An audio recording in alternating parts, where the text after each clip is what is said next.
Welcome back everybody to another MOTOBOB video where today you join me at the Triumph Museum here in Hinckley for a look at this exciting new bike. This is the Tiger Sport 800, which is new for the 2025 model year. So look, you could consider this a bigger sibling for the existing Tiger Sport 660, but also a pretty serious competitor for some of the established sports tourers on the market, like specifically the Tracer 9 from Yamaha. So does it stack up to them or does it fall a little short? Well, in this video, we'll go through all of the details to find out. Now, naturally, the big talking point with this bike is this engine, which is a new 800cc triple that's heavily derived from the 660 that's used in the Tiger Sport smaller sibling, the Daytona 660 and the Trident 660. Externally, it's physically the same size apart from the throttle bodies, but the internals, well, it really is quite a mix. Some have come from the Tiger 900s, some from the 765 triple, some from the 660, and some are completely new. So it's basically a fresh combination that's taken from a lot of places. I guess one question you might have is why they didn't just take the 765 triple, which is pretty similar in capacity,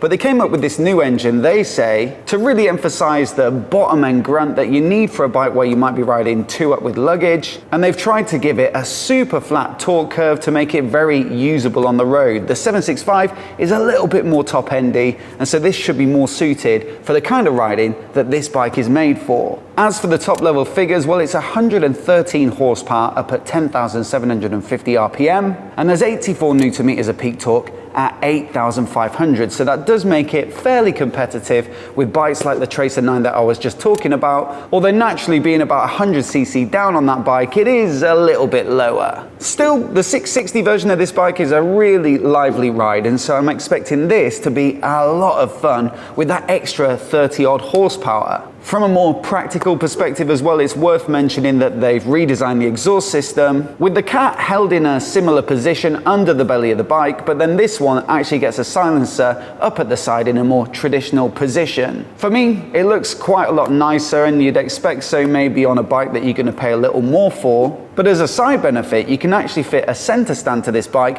which isn't possible with the 660, and so that's a nice practicality for people who like to have a center stand, especially on a bike that's partially intended for touring. Now, a few years back, it wasn't very common for Triumph to offer anything in the accessories catalog in terms of silencers or exhaust systems, but then last year they announced they were going to start partnering with Ergonomics to start offering products for a few of their key models, and this is one that gets that as an option. They do say there's no real performance advantage. It doesn't change how the engine behaves, but it will of course make it look a little bit nicer. As for the chassis, well, they say they started with the same frame as the Tiger Sport 660, apart from a couple of accommodations for a change to the airbox and the throttle bodies. Then, although the goal of this bike is to give it sporty handling, they also relax the head angle a little bit in order to accommodate that extra power. But ultimately, you should have a bike that handles in a relatively similar manner. There are a couple of tweaks to the components though. They've up-spec'd it a little bit, as you might expect with it being a bigger bike. So while you still get a Showa upside down fork at the front and the monoshock at the rear, you've got a little bit more adjustability here. So there's rebound and compression damping adjustment on the fork, and then also rebound and preload on the shock with a remote knob for adjusting the preload. So nice and practical if you want to run it solo or two up or with luggage. But then also there's a little bit more to play with in terms of getting the handling of the bike set up to your particular dimensions or tastes. Then there's also a bit of a bump to the braking, which is always a good thing if you're going to be going that little bit quicker, with a pair of 4-piston radially mounted Triumph branded calipers up front, and that's as opposed to the 2-pot Nissins that you get on the 660 version. Now, I will say those brakes are totally fine for that bike, although axially mounted 2-pot calipers don't sound like, you know, the most performance orientated. In practice out on the road, braking performance is pretty good, but generally radially mounted calipers and 4-piston calipers should give you a bit more feel, a bit more crispness, and a bit more power. Wheels appear to be the same cast aluminium 17 inches front and rear, and again they're shod with Michelin's Road 5 tyres, which are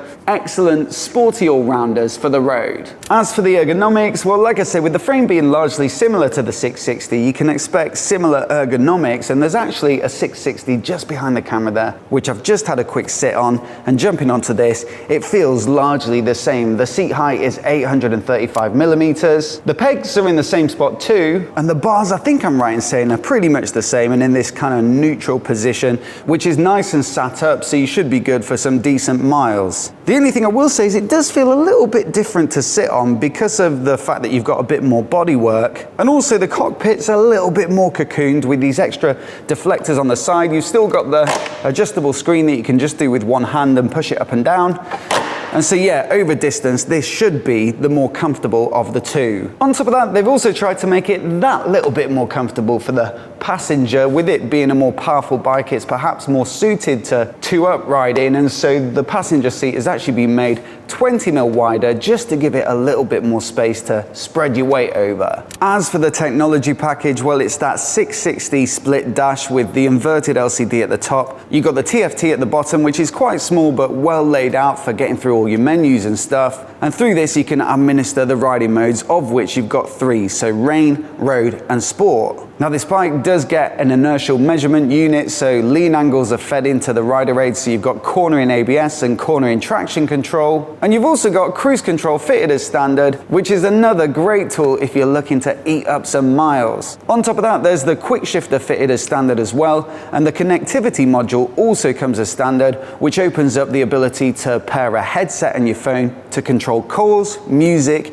messages, and also navigation prompts if you use the My Triumph app. Now, like I say, the Tracer 9 has to be the key competitor for this bike because it's also a triple cylinder powered sports tourer. And although I think it probably offers a couple more extra rider aids and techie features, it does have this really unusual split TFT display, which personally I don't find as easy to get on with as this one from Triumph. As for the styling, well, you can definitely see it's part of the same family as the Tiger Sport 660. The front end has a lot in common, although you got to say, with the extra bodywork and the width of the radiator, it does just look that little bit more substantial, like it's got a bit more presence, and I think that suits it really well. The front end as well with the deflectors, it just looks bigger, like a more purposeful tourer. And then also you've got this neat little daytime running light at the front here, which helps to distinguish it from that smaller capacity model. I also think the exhaust, like I say, really does enhance the looks, and so all in all, a great looking bike, I think, especially in the yellow finish, which really does pop. Price wise, you're looking at just shy of 11 grand for this one, which is a couple of grand up on the 660 version, but with all that extra power, you know, that brawn to the engine, the adjustability in the suspension, and also those upgraded brakes, you know, I think you can see where your money's going. The key measure really is the price difference versus the Tracer 9, and that one I think comes in the UK